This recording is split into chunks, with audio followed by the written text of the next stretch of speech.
Colonialidad del poder, eurocentrismo y América Latina, por Aníbal Quijano. 5. 2. Colonialidad del poder y eurocentrismo. La elaboración intelectual del proceso de modernidad produjo una perspectiva de conocimiento y un modo de producir conocimiento que dan una ceñida cuenta del carácter del patrón mundial de poder, colonial moderno, capitalista y eurocentrado. Esa perspectiva y modo concreto de producir conocimiento se reconocen como eurocentrismo. Eurocentrismo es, aquí, el nombre de una perspectiva de conocimiento cuya elaboración sistemática comenzó en Europa Occidental antes de mediados del siglo XVII, aunque algunas de sus raíces son sin duda más viejas, incluso antiguas, y que en las centurias siguientes se hizo mundialmente hegemónica, recorriendo el mismo cauce del dominio de la Europa burguesa.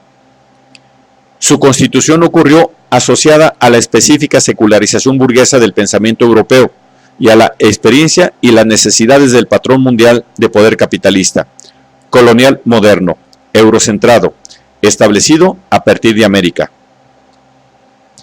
No se trata, en consecuencia, de una categoría que implica a toda la historia cognoscitiva de toda Europa, ni en Europa Occidental en particular. En otros términos, no se refiere a todos los modos de conocer de todos los europeos y en todas las épocas, sino a una específica racionalidad o perspectiva de conocimiento que se hace mundialmente hegemónica, colonizando y sobreponiéndose a todas las demás, previas o diferentes, y a sus respectivos saberes concretos, tanto en Europa como en el resto del mundo. En el marco de este trabajo, lo que me propongo es discutir algunas de sus cuestiones más directamente vinculadas a la experiencia histórica de América Latina, pero que, obviamente, no se refieren solamente a ella. Capital y capitalismo. Primero que nada, la teoría de una secuencia histórica unilineal y universalmente válida entre las formas conocidas de trabajo y de control del trabajo, que fueran también conceptualizadas como relaciones o modos de producción, especialmente entre capital y precapital, precisa ser, en todo caso, respecto de América, abierta de nuevo como cuestión mayor del debate científico-social contemporáneo. Desde el punto de vista eurocéntrico, reciprocidad, esclavitud, servidumbre y producción mercantil independiente son todas percibidas como una secuencia histórica previa a la mercantilización de la fuerza de trabajo. Son precapital y son consideradas no solo como diferentes, sino como radicalmente incompatibles con el capital. El hecho es, sin embargo, que en América ellas no emergieron en una secuencia histórica unilineal. Ninguna de ellas fue una mera extensión de antiguas formas precapitalistas, ni fueron tampoco incompatibles con el capital. En América, la esclavitud fue deliberadamente establecida y organizada como mercancía, para producir mercancías para el mercado mundial, y, de ese modo, para servir a los propósitos y necesidades del capitalismo. Asimismo, la servidumbre impuesta sobre los indios, inclusive la redefinición de las instituciones de la reciprocidad para servir los mismos fines, por ejemplo, para producir mercancías para el mercado mundial. Y en fin, la producción mercantil independiente fue establecida y expandida para los mismos propósitos. Eso significa que todas esas formas de trabajo y de control del trabajo en América no solo actuaban simultáneamente, sino que estuvieron articuladas alrededor del eje del capital y del mercado mundial. Consecuentemente, fueron parte de un nuevo patrón de organización y de control del trabajo en todas sus formas históricamente conocidas, juntas y alrededor del capital. Juntas configuraron un nuevo sistema, el capitalismo. El capital, como relación social basada en la mercantilización de la fuerza de trabajo, nació probablemente en algún momento, aproximadamente, los siglos XI y XII, en algún lugar en la región meridional de las penínsulas ibérica y o itálica, y por consecuencia, y por conocidas razones, en el mundo islámico. Es, pues, bastante más antiguo que América.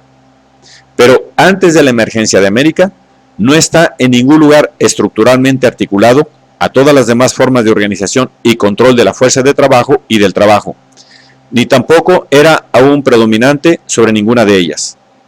Solo con América pudo el capital consolidarse y obtener predominancia mundial, deviniendo precisamente en el eje alrededor del cual todas las demás formas fueron articuladas para los fines del mercado mundial.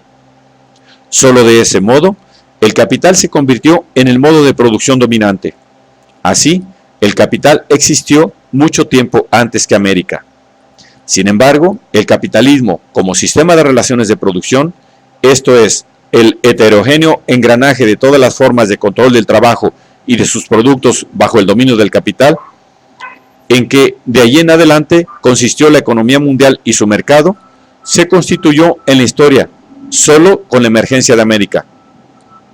A partir de ese momento, el capital siempre ha existido y continúa existiendo hoy en día solo como el eje central del capitalismo, no de manera separada, mucho menos aislada. Nunca ha sido predominante de otro modo, a escala mundial y global, y con toda probabilidad no habría podido desarrollarse de otro modo. Evolucionismo y dualismo.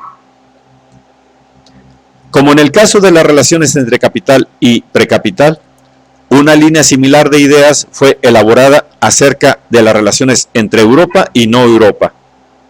Como ya fue señalado, el mito fundacional de la versión eurocéntrica de la modernidad es la idea del estado de naturaleza como punto de partida del curso civilizatorio, cuya culminación es la civilización europea u occidental.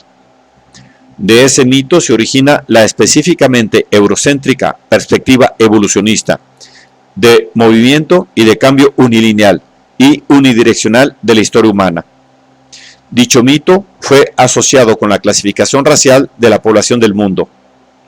Esa asociación produjo una visión en la cual se amalgaman, paradójicamente, evolucionismo y dualismo. Esa visión solo adquiere sentido como expresión del exacerbado etnocentrismo de la recién constituida Europa, por su lugar central y dominante en el capitalismo mundial colonial moderno, de la vigencia nueva de las ideas mitificadas de humanidad y de progreso, entrañables productos de la Ilustración, y de la vigencia de la idea de raza como criterio básico de clasificación social universal de la población del mundo. La historia es, sin embargo, muy distinta. Por un lado, en el elemento en que los ibéricos conquistaron, nombraron y colonizaron América, cuya región norte o Norteamérica colonizarán los británicos un siglo más tarde, hallaron un gran número de diferentes pueblos, cada uno con su propia historia, lenguaje, descubrimientos y productos culturales, memoria e identidad. Son conocidos los nombres de los más desarrollados y sofisticados de ellos: aztecas, mayas, chimús, aymaras, incas, chibchas, etc. 300 años más tarde, todos ellos quedaban reunidos en una sola identidad: indios. Esta nueva identidad era racial, colonial y negativa.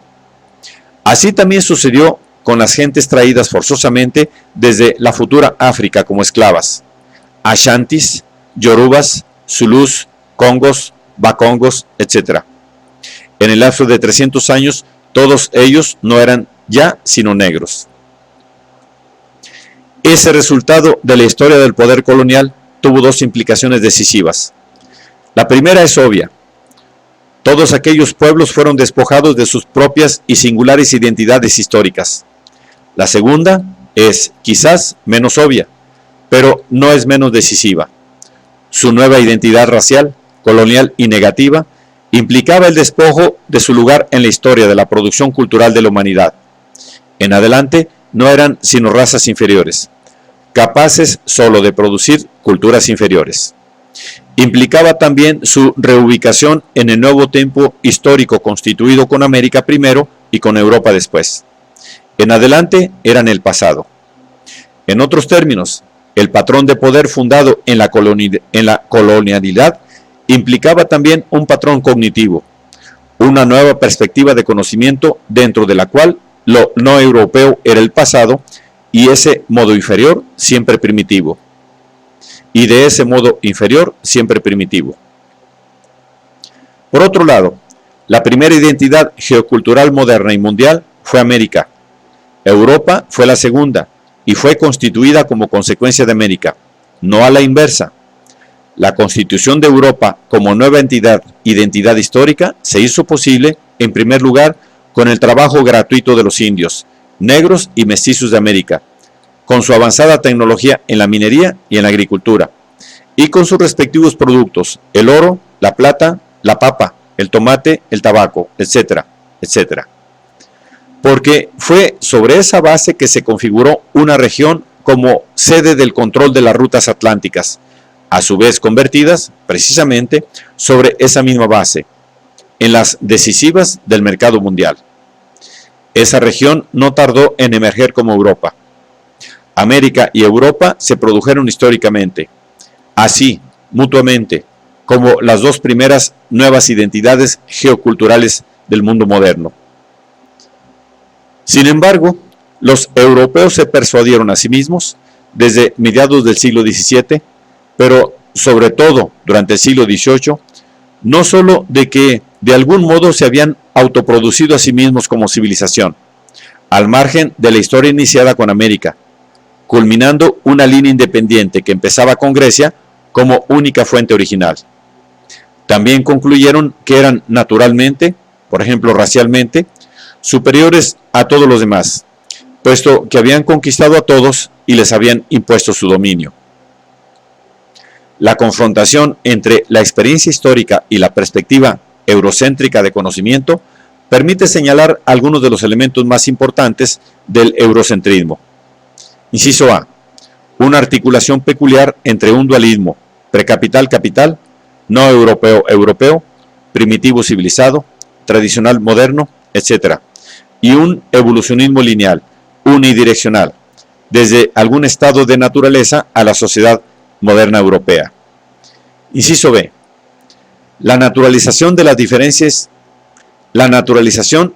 diferencias culturales entre grupos humanos por medio de su codificación con la idea de raza. Y, inciso C, la distorsionada reubicación temporal de todas esas diferencias, de modo que todo lo no europeo es percibido como pasado. Todas estas operaciones intelectuales son claramente interdependientes y no habrían podido ser cultivadas y desarrolladas sin la colonialidad del poder.